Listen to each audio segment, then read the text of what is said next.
Hello friends, welcome to my channel.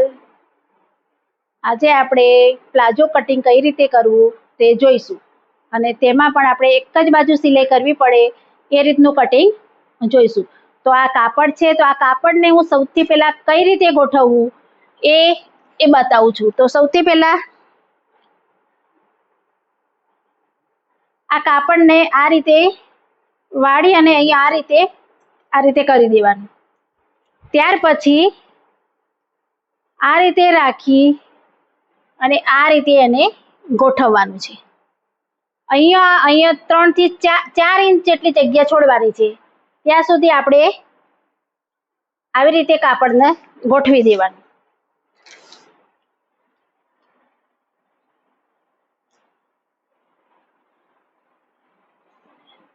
એક જ સિલાઈમાં આ પ્લાઝો તમારો સીવાઈ જશે.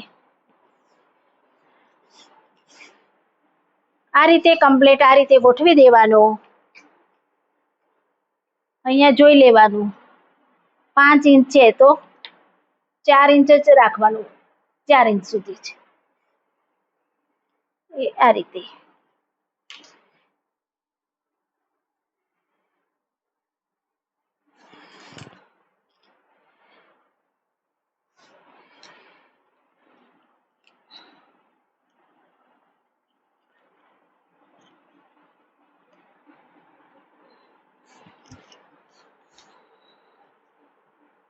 આ રીતે કાપડ ગોઠવી દેવાનું. આ કમ્પ્લીટ ગળી છે અહીંયા, અને આ ખુલ્લા ભાગ છે. આ રીતે ગોઠવ્યા પછી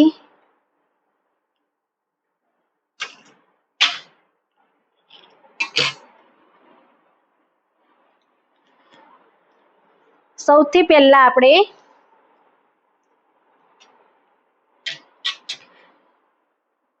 અહીંયાથી 1 થી 1.25 ઇંચ, બસ 2 ઇંચ જેટલી જગ્યા છોડી દો.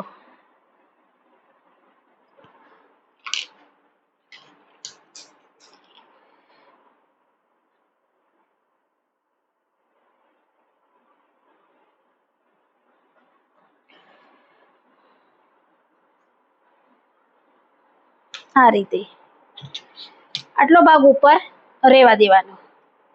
પછી સ્ટાર્ટ કરો અહીંથી. સીટ હવે સૌથી પહેલા માપ જુઓ. માપ છે આપણે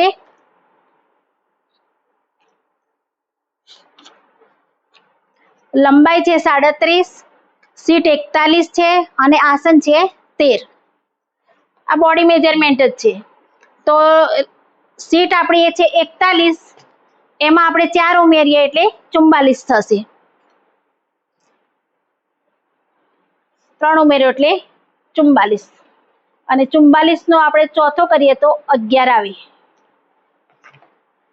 હવે સૌથી પહેલા અહીંયા આ રીતે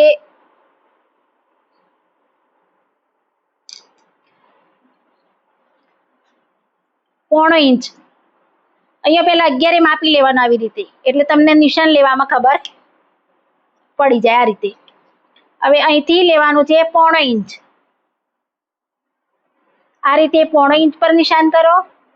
ત્યાર પછી અહીંથી 2 ઇંચ ઉપર નિશાન કરી દેવાનું, અને અહીંયા પણ આપણે 2 ઇંચ ઉપર નિશાન કરી દેવાનું. હવે અહીંયા આપણે નિશાન દોરી દઈએ.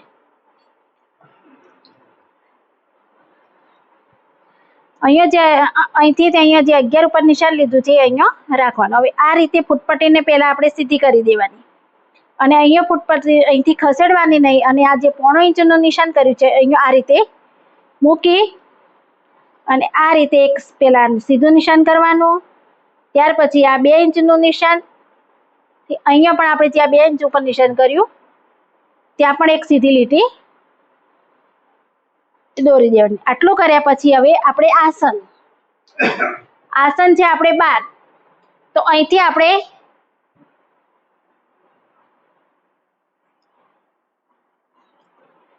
આ નિશાનથી આપણે 12 આસન છે, ત્યારે 13 આસન છે.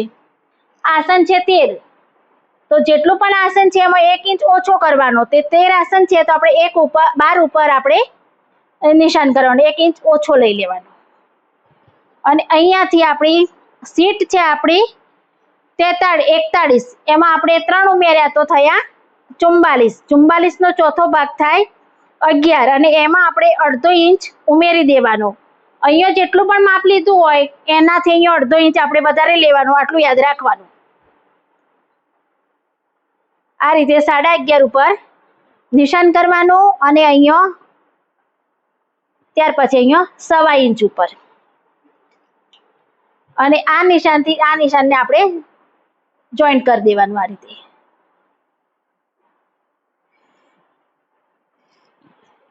અને અહીંથી આપણે શેપ આપી દેવાનો આવી રીતે. હવે આ નિશાન માપી લેવાનું 13 આવે છે કે નહીં. તો આ રીતે આ જો કમ્પ્લીટ 13 આવી જાય છે. હવે લંબાઈ છે 37. અહીંથી આપણે લંબાઈ માપો. અહીંયા મારું કાપડ છે થોડું અહીંયા ઉપર ઊંચા નીચે છે એટલે અહીંયા આપણે લંબાઈ ઓછી લેવાની છે અને ઉપર બીજું આપણે વધારાનું કાપડ પટ્ટી વાળવા માટે એક્સ્ટ્રા લઈશું. તો અહીંયા મેં 37 છે તો 37 ઉપર જ નિશાન કર્યું છે.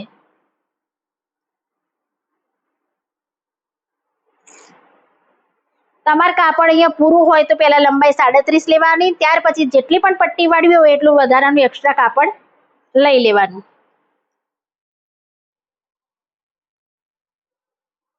અને આ રીતે સીધી લીટી દોરી દેવાની આવી.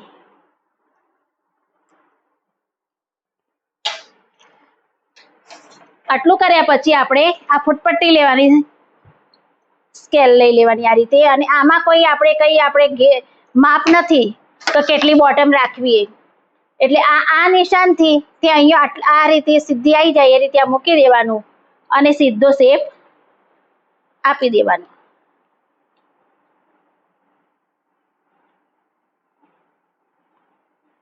આવી રીતે આ આપણે ફ્રન્ટ ભાગનું કટિંગ થઈ ગયું. આપણે પહેલા કટિંગ કરવાનું છે. તો સૌથી પહેલા આપણે કટિંગ કઈ રીતે કરવાનું જો આ ગળીવાળો ભાગ છે તો ફક્ત હું અહીંયા જોઈ લો પહેલા કઈ રીતે કરવાનું છે.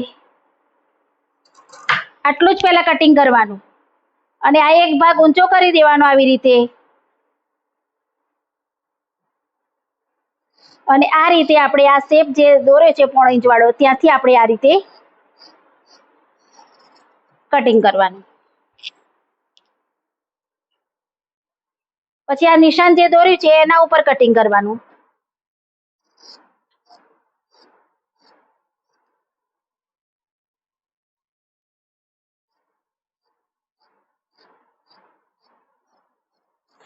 અહીંથી આપણે માર્જિન છોડવાનું.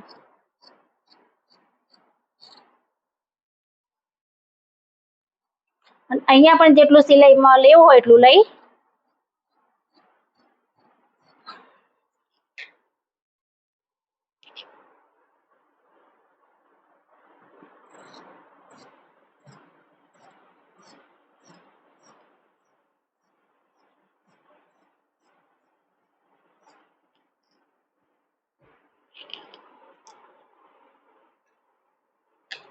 આ રીતે કટિંગ કર્યા પછી આ છે ફ્રન્ટ નો. હવે અહીંયા આપણે બેક પાર્ટ.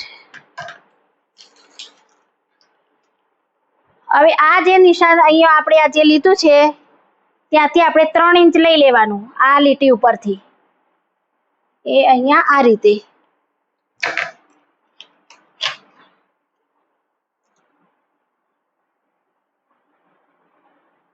ત્રણ ઉપર અને અહીંયા અંદર 1.25 ઇંચ ઉપર લઈ લેવાનું.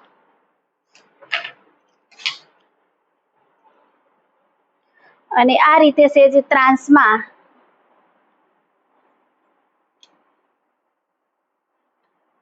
આવી રીતે દોરી દેવાનું. હવે આ જે સીધું નિશાન પહેલા અહીંયા ખાલી દોરવાનું. આ નિશાનથી અહીંયા 1/2 ઇંચ અડધો ઇંચ જેટલું આપણે નીચે લેવાનું જે શેપ આપીએ છીએ. અને અહીંથી આપણે એક આ રીતે શેપ આપી દેવાનો આવી રીતે. હવે આ આપણે જેટલું પણ થયું એનાથી આ 3 ઇંચ વધારે આવવું જોઈએ. તો આપણે આ 13 થયા છે તો અહીંયા 16 આવે છે કે નહીં એ જોવાનું અને 2 ઇંચ એક્સ્ટ્રા આવવું જોઈએ. આ એક યાદ રાખવાનું, માપી લેવાનું આવી રીતે.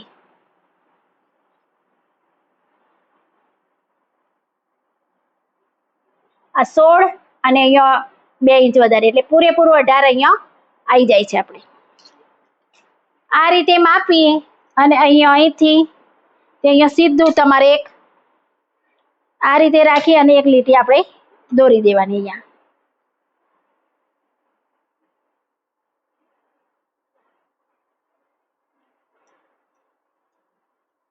આવી રીતે.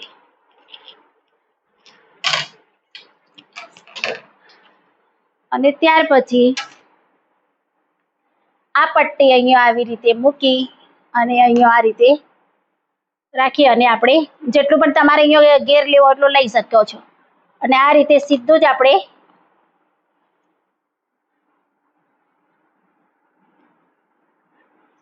કરી દેવાનું. હવે કટિંગ કરી દેવાનું.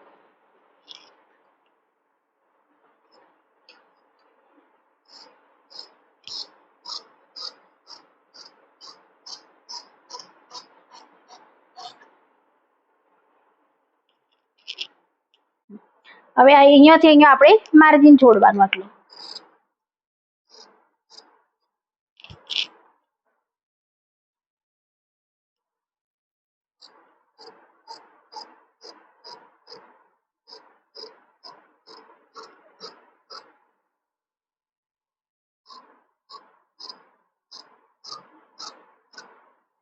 અહીંથી માર્જિન છોડવાનું નથી.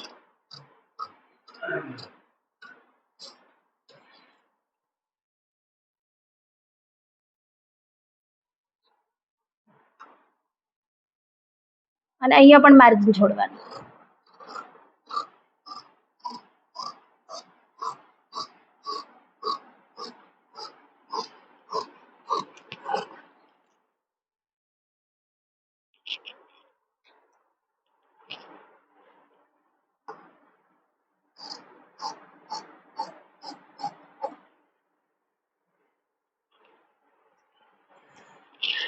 અને અહીંયાથી આપણે કટિંગ કરી દેવાનું.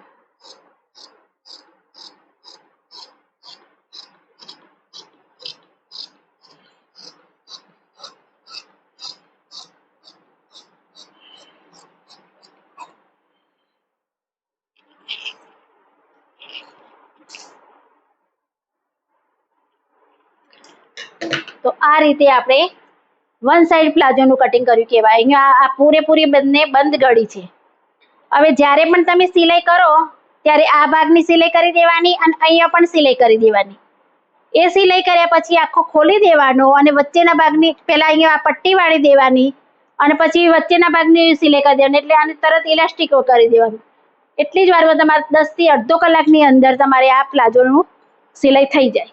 તો આ રીતે આને વન સાઈડ પ્લાઝો કટિંગ કહેવાય કે કેમ કે એક જ બાજુ સિલાઈ આવે છે, બીજી બધી બાજુ સાઈડોમાં આવતી નથી.